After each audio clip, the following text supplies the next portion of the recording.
পর্বের শুরুতে আমরা দেখতে পাই সিয়া খুব ভালো একটা ঘুম দিয়ে সকালে উঠেছে। বোঝা যাচ্ছে পুরোটাই সুজিয়াওয়ের দেওয়া রেকর্ডারের ক্রেডিট। সিয়া রেকর্ডারটি হাতে নিয়ে কিছুক্ষণ একা একা হাসে। অন্যদিকে আমরা সুজিয়াওকে দেখতে পাই, সে পরিবারের সাথে ব্রেকফাস্ট করছিল। তখন তার বাবা একটা লেটেস্ট মডেলের ফোন দেয় তাকে। সুজিয়াও লাগবে না বলে ফিরিয়ে দেয়। তখন সুজিয়াওয়ের মা বলেন, নিয়ে নাও। সুজিয়াও জবাব দেয়, আমার প্রয়োজন হলে আমি নিজে কিনে নিব। মা একটু কড়া ভাষায় বলেন, একজন কলেজ স্টুডেন্ট হয়ে টাকা কোথায় পাবে? আমি চেক করেছি, তোমাকে খরচের জন্য যে টাকাগুলো কার্ডে ট্রান্সফার করেছি এতদিন, তুমি একটা পয়সাও খরচ করোনি। এবারও সুজিয়াও নির্বিকারভাবে বলে, আমি পার্ট টাইম জব করি, নিজের টাকা নিজেই কামাতে পারি। এবার মা রেগে বলেন, তুমি এত অবাধ্য কেন? তিনি খুব রাগারাগি শুরু করেন। এরপর সুজিয়াও এর বাবার দিকে ইঙ্গিত করে বলেন, তুমি তাকে বাবা বলে না ডাকো, অ্যাটলিস্ট আঙ্কেল বলে তো ডাকতে পারো। এ পর্যায়ে আমরা বুঝতে পারি ইনি সুজিয়াওয়ের স্টেপ ফাদার। এবার সুজিয়াওয়ের বাবা বলেন, আরে সুজিয়াও যা ডাকতে কমফোর্ট ফিল করে তা ডাকবে, সে বড় হচ্ছে, আমাদের উচিত তাকে সাপোর্ট করা। এসবে সুজিয়াও একটা কথাও বলেনি। এবার মা বলেন, আমরা আলোচনা করেছি এই সেমিস্টার শেষ হলে তোমার মেজর চেঞ্জ করব। সুজিয়াও সরাসরি না বলেন। এবার তার মা রেগে বলে, তুমি অবিকল ওই লোকটার মতো হয়েছ, সব সময় জার এবং পটের প্রতি পাগল। আমরা বুঝতে পারি উনি সুজিয়াওয়ের বায়োলজিক্যাল বাবার কথা বলছেন। উনি বলেন, তুমি জানো না এসবের জন্য আমাদের ফ্যামিলিকে কিভাবে সাফার করতে হয়েছিল? তাছাড়া তোমার রেজাল্ট আউটস্ট্যান্ডিং, তোমার খুব ব্রাইট ফিউচার আছে, কেন এসবের পেছনে পড়ে আছো? সুজিয়াও জাস্ট বলে, বড় হলে সবার নিজের পছন্দ থাকে, এই বলে উঠে চলে যায়। এরপর সুজিয়াওকে তার কাজের জায়গায় দেখতে পাই। সুজিয়াও তার অতীতের কথা মনে করে, যেখানে ছোট সুজিয়াও তার বাবার সাথে চীনামাটি নিয়ে কাজ করছিল। বর্তমান প্রফেসর সবাইকে ইউনিভার্সিটির প্রাচীন রেস্টোরেশন প্র্যাকটিস এরিয়ায় নিয়ে আসে। প্রিভিয়াস স্টাডির পর এখন তাদের প্র্যাকটিস পিরিয়ড চলবে। এখানে স্টুডেন্টরা স্টল নিয়ে দাঁড়াবে আর এলাকার মানুষজন তাদের ভেঙে যাওয়া সিরামিকের জিনিসপত্র ঠিক করতে নিয়ে আসবে। যথারীতি মানুষ আসা শুরু হয়। একজন লোক সুজিয়াও এবং সিয়ার স্টলে এসে তার ভাঙা সিরামিক পট দেখায়। সুজিয়াও একটু দেখে বলে, সরি, এটা অথেন্টিক সিরামিক না, এটা অনেক প্রাচীন একটি নকল সিরামিক। সুজিয়াও অথেন্টিক সিরামিক কেমন হয় সব বিস্তারিত বলে। এরপর বলে, এটা রিপেয়ার করা পসিবল না। প্রফেসর সব নোটিস করছেন। এবার কাস্টমার লোকটি উল্টা রিয়াক্ট করে বলেন, তুমি স্টিল আন্ডার গ্রাজুয়েট হয়ে কিভাবে এসব বলতে পারো? তুমি পারবে না তাই মিথ্যে বলে নিজের স্কিল নিয়ে সেটা হাইড করতে চাও।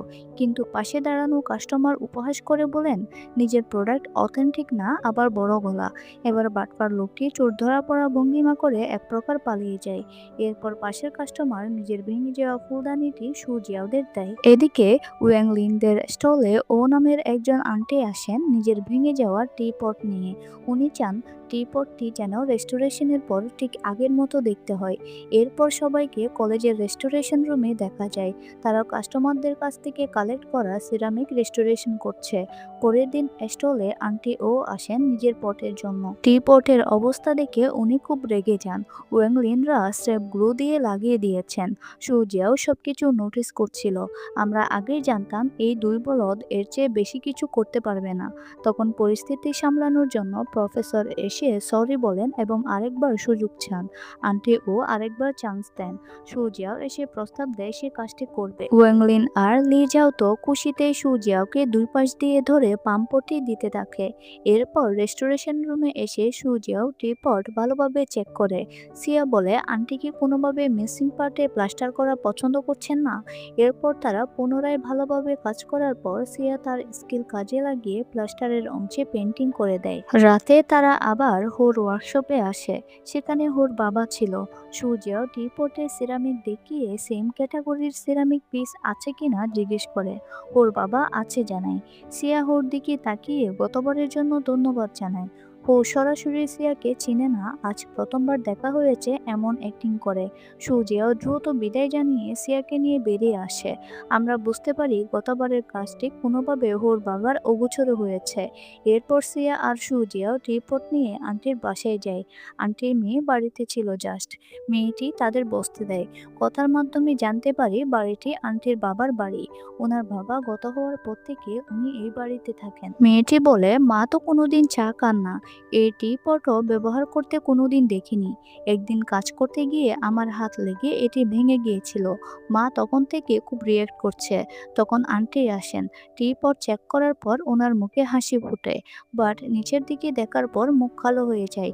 উনি আবার রিঅ্যাক্ট করেন। সুজিয়াও দুঃখ প্রকাশ করে আবার টি পটটি নিয়ে যায়। বের হওয়ার সময় সুজিয়াও সুইচ বোর্ডে কিছু একটা নোটিস করে। সিয়া বলে সব তো ঠিক ছিল, তাহলে আন্টির কেন পছন্দ হলো না? সুজিয়াও বলে আমরাই কিছু একটা মিস করে গিয়েছি। এরপর সুজিয়াওকে কাজের জায়গায় দেখতে পাই। সে এক মনে ভেবে যাচ্ছে কি মিস হয়েছে। সে আন্টির কথাগুলো পুনরায় মেমোরাইজ করে। এরপর কিছু একটা চিন্তা করে সিয়াকে মেসেজ করে বলে টিপটটি রেস্টোরেশন করার আগের ছবিটি আমাকে দাও। সিয়া মেসেজ দেখে ছবি পাঠায়।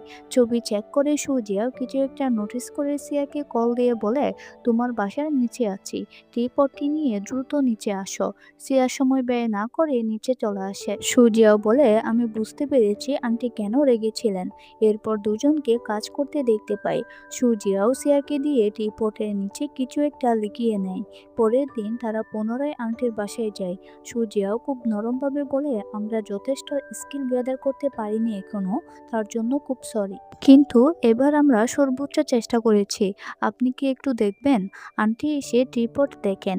পটের নিচে নিজের নাম লেখা দেখে উনি আবেগে কান্না করে দেন। এরপর ওনার চোখের সামনে ছোটবেলার মুহূর্ত ভেসে ওঠে, যেখানে ওনার বাবা মেয়ের কান্না থামানোর জন্য এই টিপটের নিচে খুব সুন্দর করে মেয়ের নাম লিখে দিয়েছিলেন। এরপর আন্টি সুইচ বোর্ডের দিকে তাকান। সেখানে হাতের লেখা সুইচ বোর্ড লেখা ছিল। অবশ্যই এটাও ওনার বাবা লিখেছিলেন। আমরা বুঝতে পারি আন্টির বাবা জিওগ্রাফি পেন্টিং স্পেশালিস্ট ছিলেন। আন্টি এসব মনে করে খুব ইমোশনাল হয়ে যান। সুজিয়াও এসব দেখে নিজেও থমকে যায়। সিয়া সুজিয়াওকে সান্ত্বনা দিয়ে বলে ডোন্ট বি স্যাড। তারপর সুজিয়াওরা চলে আসে। সিয়া সুজিয়াওকে বলে তুমি সত্যি অসাধারণ, কেমন করে নোটিস করে ফেলেছ পটের নিচে স্পেশাল কিছু ছিল। সুজিয়াও বলে আসলে শুরুতে রেস্টোরেশন করার সময় আমি এটা খেয়াল করেছিলাম, বাট স্বাভাবিক ভেবে গুরুত্ব দিইনি। পরে ওনার বাসা থেকে বের হওয়ার সময় সুইচ বোর্ড দেখে বুঝতে পারি আমি কি মিস করেছি। সিয়া বলে আন্টিকে এত সুন্দর মেমোরি ফিরিয়ে দেওয়ার জন্য ধন্যবাদ। সুজিয়াও বলে আমরা দুজন মিলে করেছি। সিয়া সুজিয়াওয়ের দিকে কিছুক্ষণ তাকিয়ে থাকে। এরপর বলে আমি অবাক হয়েছিলাম সামান্য কিবোর্ড নিয়ে আন্টিকে এত আপসেট হতে দেখে।